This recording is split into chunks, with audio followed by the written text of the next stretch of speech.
The rain was coming down so hard it looked like the sky was cracking open. I was wiping down my kitchen counter when I heard knocking. Fast, shaky, almost desperate. When I opened the door, I froze. There he was. My son-in-law, Trent. The same man who once laughed at my pathetic little shed. The same man who told people I was too broke to respect. Now he stood drenched, shivering, holding 2 suitcases with broken zippers. His eyes wouldn't meet mine. His voice was barely a whisper. Please. I need a place to stay. For a moment, the rain was the only sound between us. And as I looked at him, so small, so defeated, I felt something sharp twist in my chest. Not pity. Not satisfaction. Confusion. How could a man who bragged about earning 6 figures end up on my doorstep with nothing? A flash of lightning lit his face, and I saw something I'd never seen in him before. Fear. To continue, please smash the like button, subscribe and hit the notification bell so you never miss a revenge story. Drop your comments if you've ever been betrayed. Let's get this to 1 million likes. I held onto the doorway and steadied my breath. This man once said I wasn't good enough for his family. So why was he here? And what happened to bring him this low? What happened to him? My mind jumped back, months earlier, to the night he humiliated me in front of his coworkers. We were at his company's fundraiser dinner, the kind with gold centerpieces and waiters in white gloves. I'd worn my best dress, even though it was 10 years old. My daughter Lily had insisted I come. But Trent didn't hesitate. He held up his champagne glass and made a joke about people who live in tool sheds and think they're homeowners. Everyone at the table laughed. Everyone except Lily, who stared at her shoes. Everyone except me, who felt heat crawl up my neck so fast I thought I'd faint. He wasn't even drunk. Not fully. Only later did I realize he'd been drinking much more often than anyone knew. I swallowed my shame that night. Not because I was weak, but because I was quietly building something he didn't know about. Something he thought was a joke. The shed. My old backyard shed I had been transforming, slowly, into a tiny guest space. Every light I installed, every weekend I painted, every dollar I saved, it all helped me stand a little taller. But why did he mock me so viciously? What insecurity made him target me? Why was he so desperate to humiliate me? The first crack in his perfect image showed up in an unexpected place. I had gone to pick up Lily from her office one afternoon.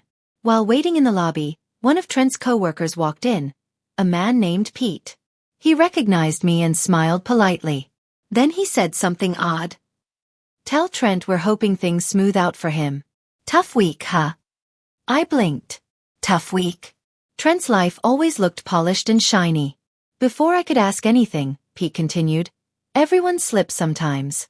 I'm sure the audit will clear up. Audit. My heartbeat thudded. The mighty weren't supposed to wobble. Not Trent. Not the man who mocked people to feel superior. On the drive home, a rumor bounced in my head like a loose marble. Missing money. It didn't make sense. Trent bragged constantly about his promotions, bonuses, luxury trips. But people brag the loudest when they're hiding something. And something told me this was only the beginning. A rumor surfaces about missing money from his company. What Trent never understood was this. While he laughed at me, I was building a future he couldn't see.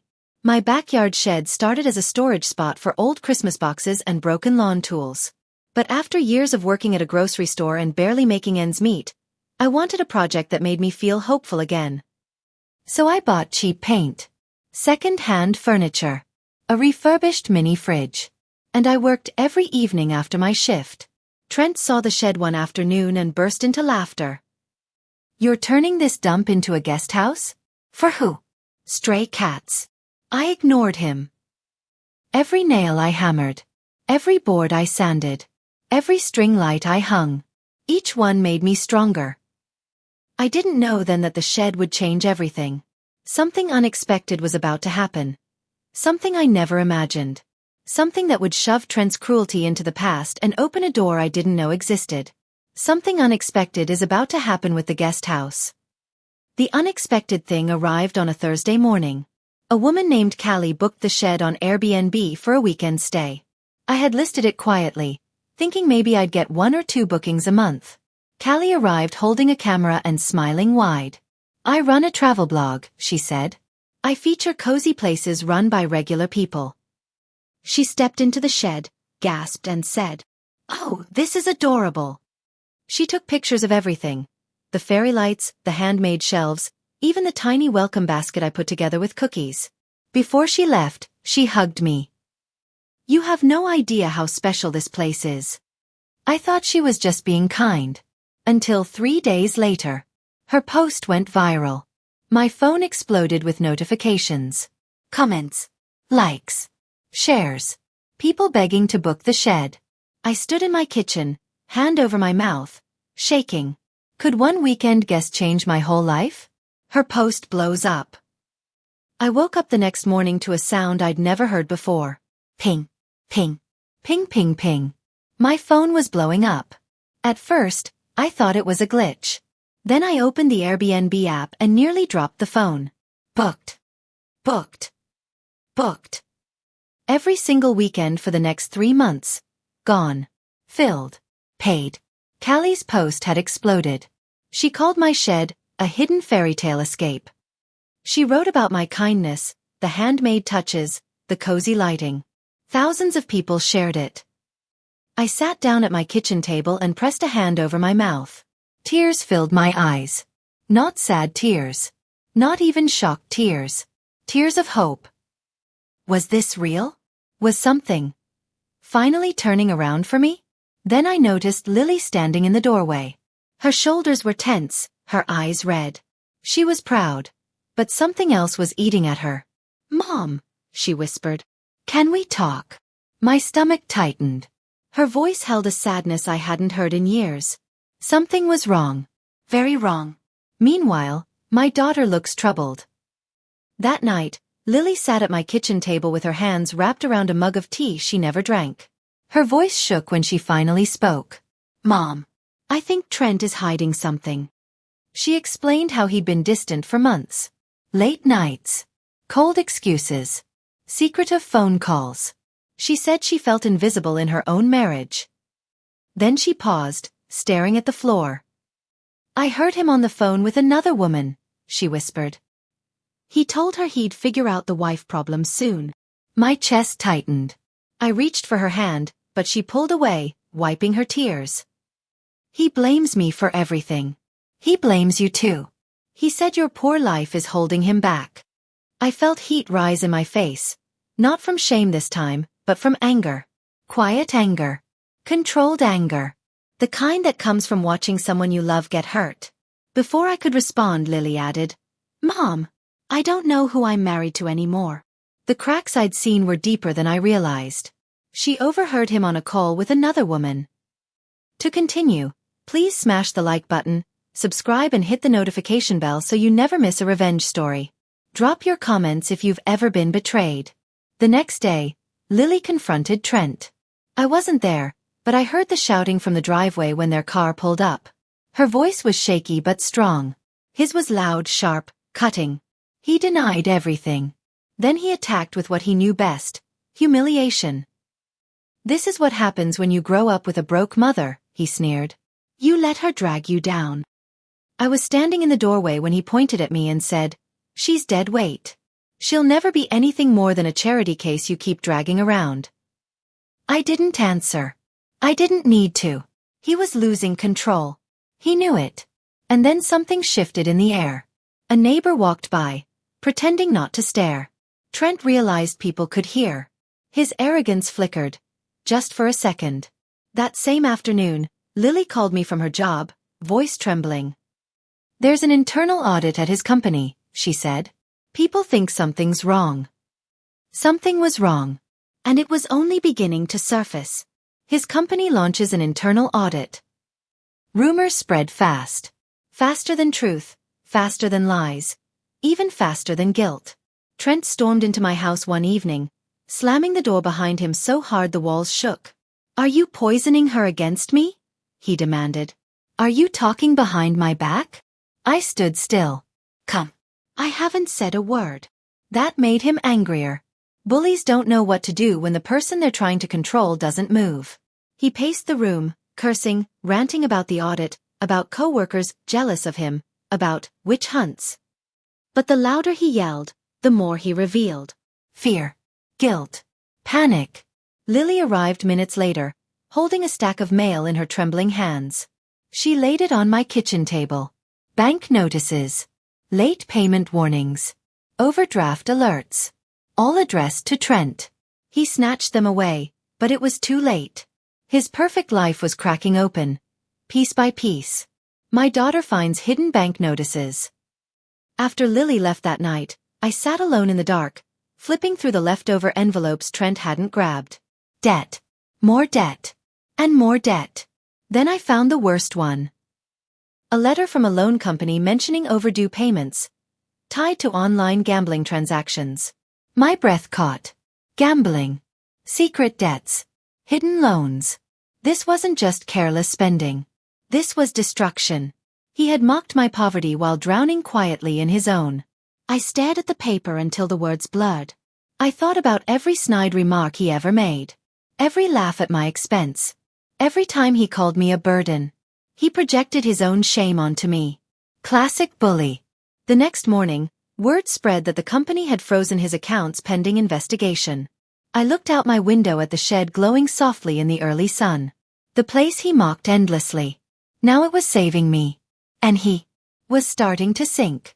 His company freezes his accounts. I knew things were getting bad for him, but I didn't know how fast a man could fall until I saw it with my own eyes. My son-in-law stood on my daughter's porch, shaking, yelling about things that didn't even make sense. His eyes were glassy, his shirt wrinkled, and he smelled like a mix of cheap beer and panic. He accused my daughter of ruining his life. He accused me of wanting him to fail. He said everyone was turning against him. But the truth was simple. He was losing control. Inside my chest, something pulled tight. Not fear, awareness.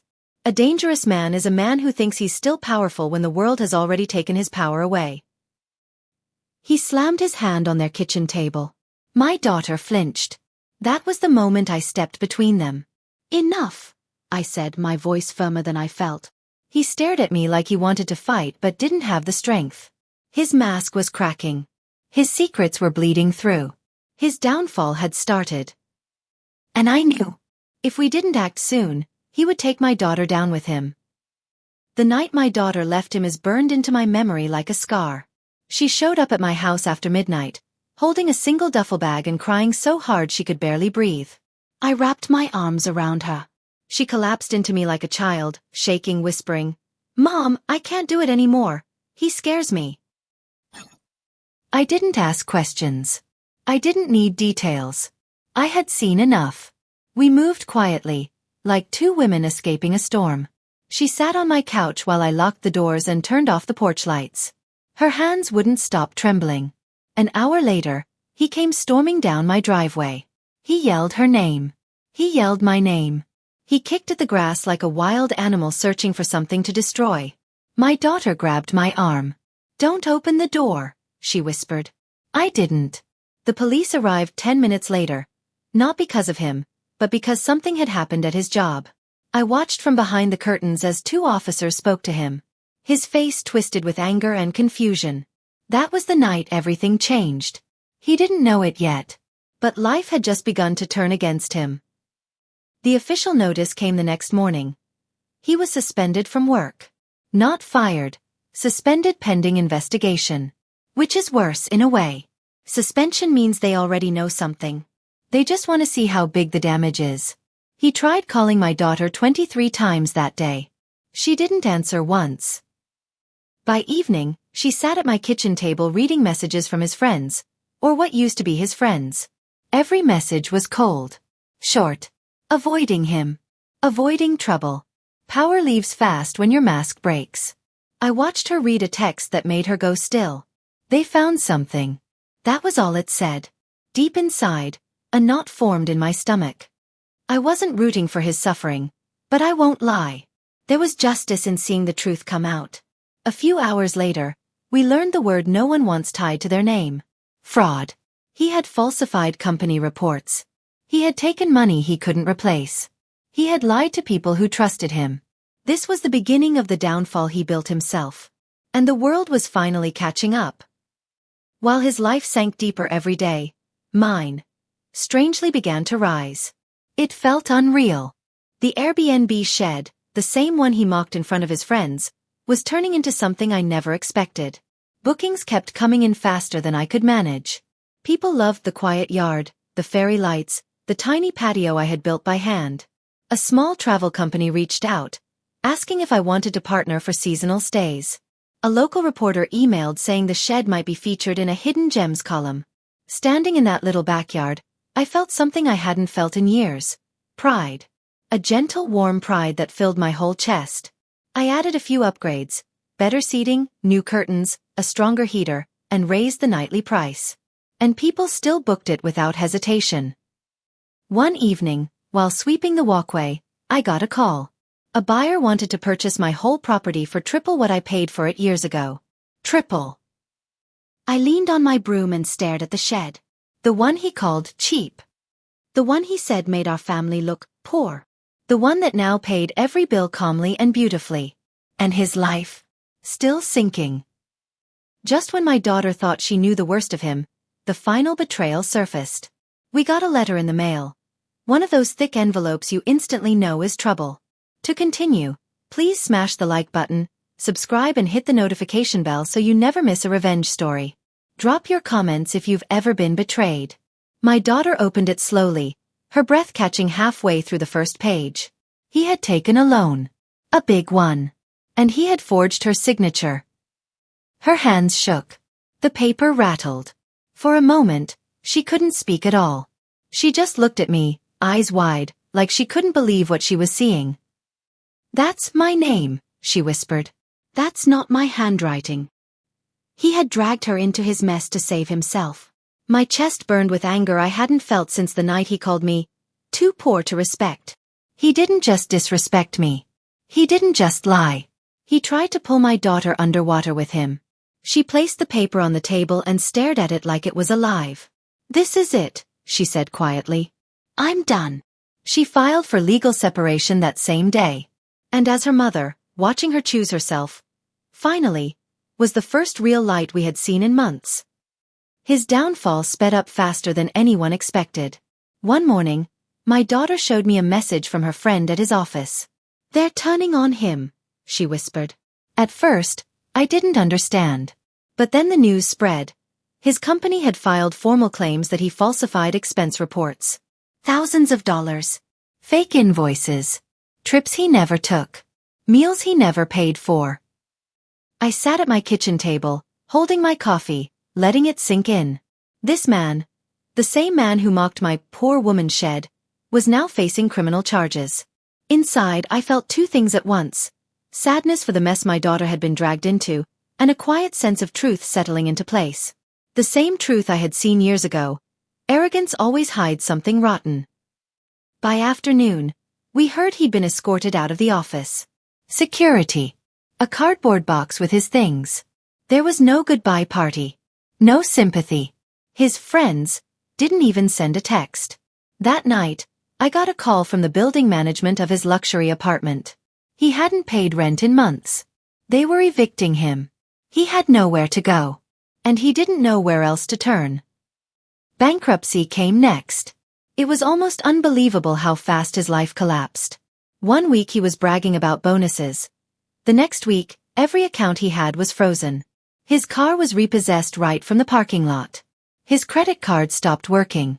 The world he had built on status and ego just crumbled. My daughter stayed quiet most of that week.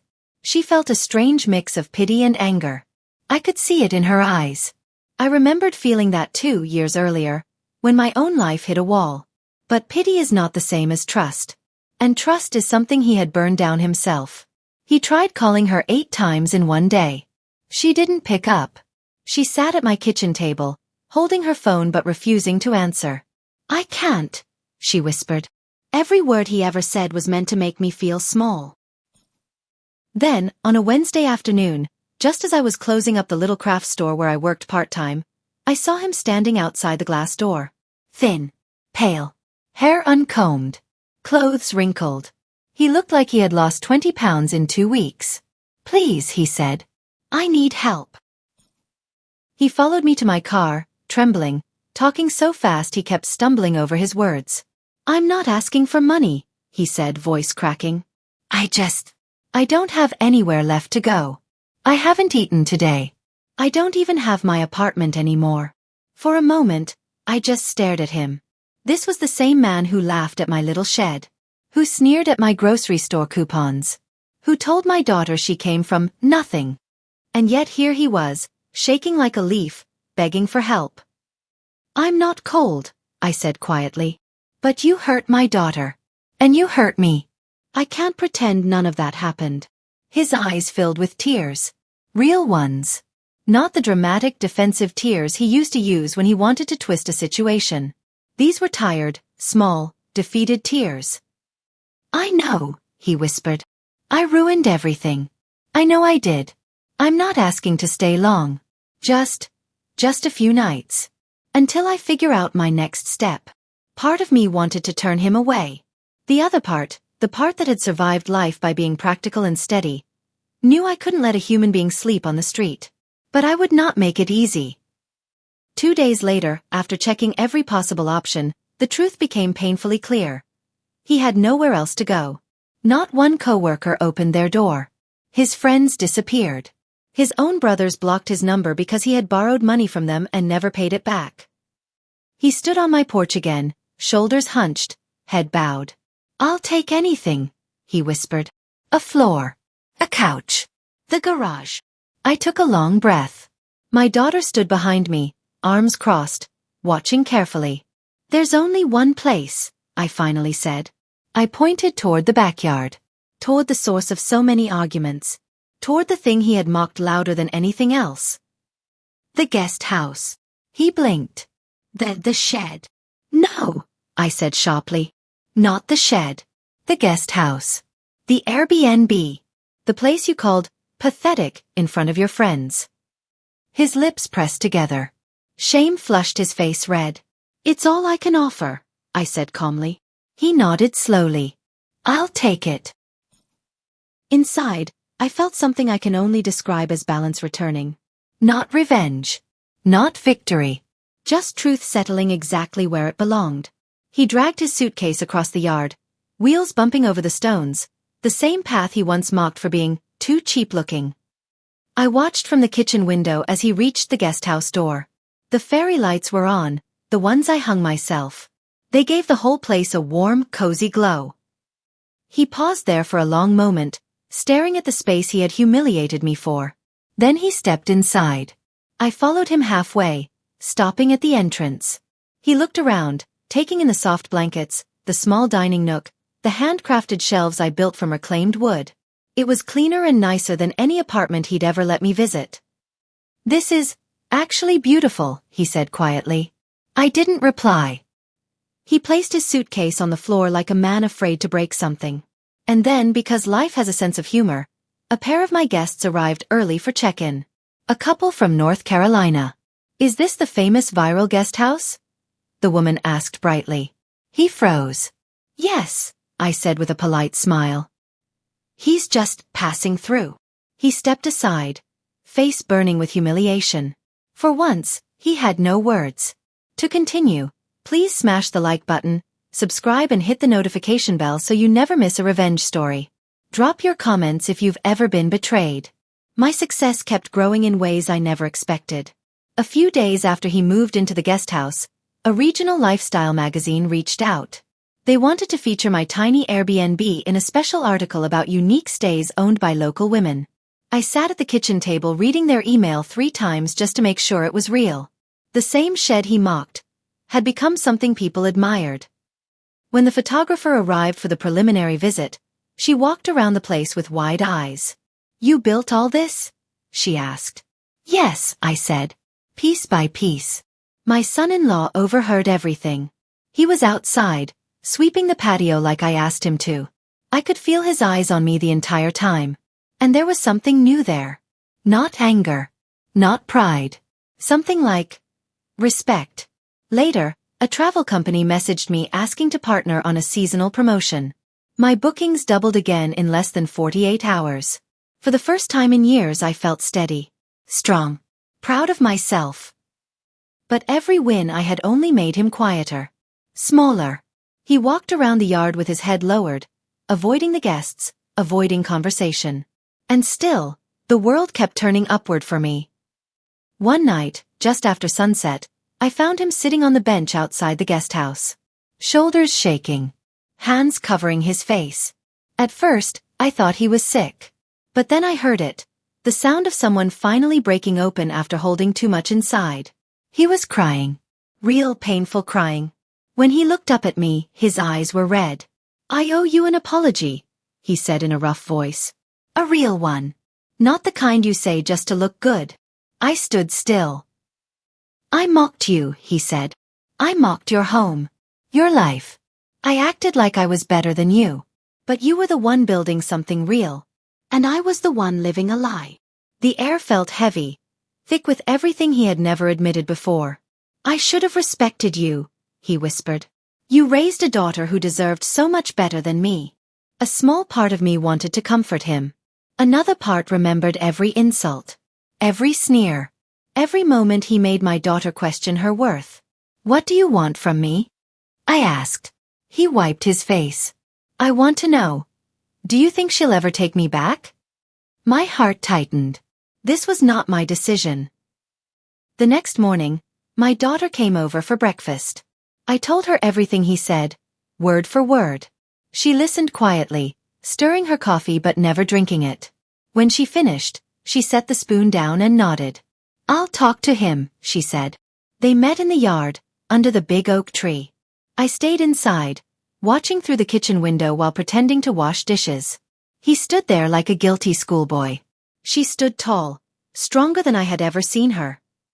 He spoke first, soft, apologizing, admitting everything he had done wrong.